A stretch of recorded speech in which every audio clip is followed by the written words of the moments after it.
ಮೊದಲು ನೀವೆಲ್ಲರೂ ಸಹ ಮೂಢನಂಬಿಕೆಯಿಂದ ಹೊರಗೆ ಬರಬೇಕು. ಭಯಮಿಶ್ರಿತವಾದಂತಹ ದೇವರುಗಳಿಂದ ಹೊರಗಡೆ ಬರಬೇಕು ನೀವು, ಅಲ್ವಾ? ಈಗ ದುರ್ಗವ್ವ, ಕಾಟವ್ವ, ಉಚ್ಚಂಗಿ ದುರ್ಗವ್ವ ಇಲ್ಲೇ ಇದ್ದಾಳ ಹತ್ರಕ್ಕೆ. ಆಕೆ ಕುರಿ ಕೇಳ್ತಾಳ, ಅಲ್ಲ ಕೋಣ ಕೇಳ್ತಾಳ. ತಿನ್ನೋದಕ್ಕ ಕೊಡ್ತೀರಿ, ಯಾಕೆ ಆಕೆ ಕತ್ತೆ ಕೇಳೋಲ್ದು, ನಾಯಿ ಕೇಳೋಲ್ದು ಆಕೆ?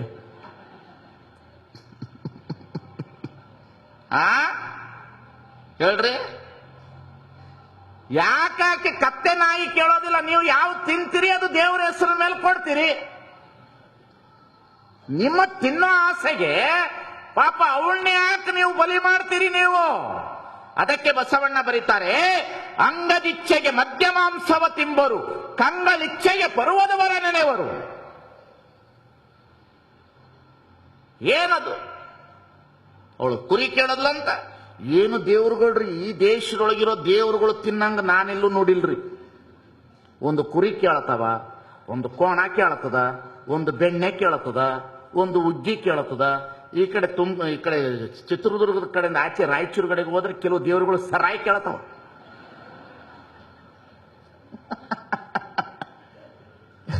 ಕುಡಿತಾವಂತವು, ಅವೆಂತವು ಇರ್ಬೋದ್ರಿ ದರಿದ್ರ. ಇವ್ರು ತಗೊಂಡೋಗ್ಬಿಟ್ಟು ಅದಕ್ಕೆ ನೈವೇದ್ಯ ಮಾಡಿ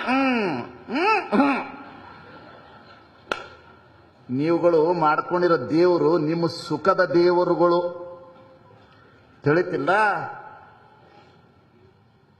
ನೀವು ಮಾಡಿಕೊಂಡಿರುವ ದೇವರುಗಳು ನಿಮ್ಮ ಸುಖದ ದೇವರುಗಳವು.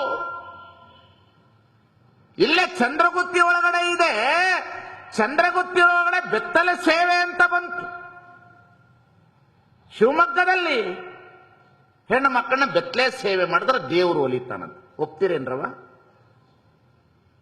ಮಾಡ್ತೀರಿ?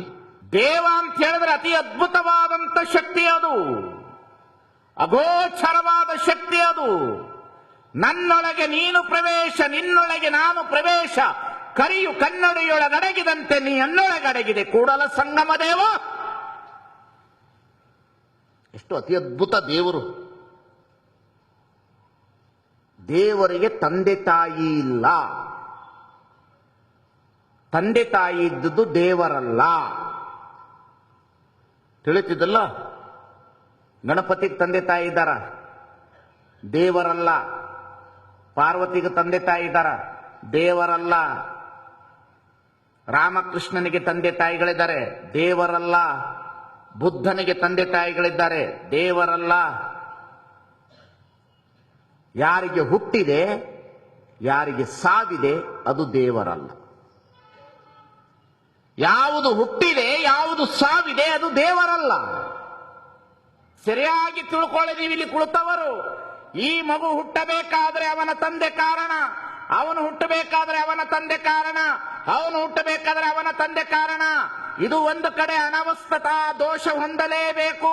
ಎಲ್ಲರಿಗೂ ತಂದೆಯಾಗಿ ತನಗೆ ತಂದೆ ಇಲ್ಲದಿರುವಂತ ವಸ್ತು ಈ ಜಗತ್ತಿನಲ್ಲಿದೆ.